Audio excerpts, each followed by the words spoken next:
ചെമ്പകപ്പൂമേനിയാണ്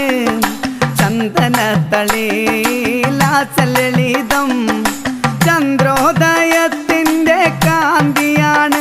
അവൾ ചാരുറ്റ താരുണ്യ രാഗമാണ് ചെമ്പകപ്പൂമേനിയാണ് ചന്ദനത്തളിലാസലളിതം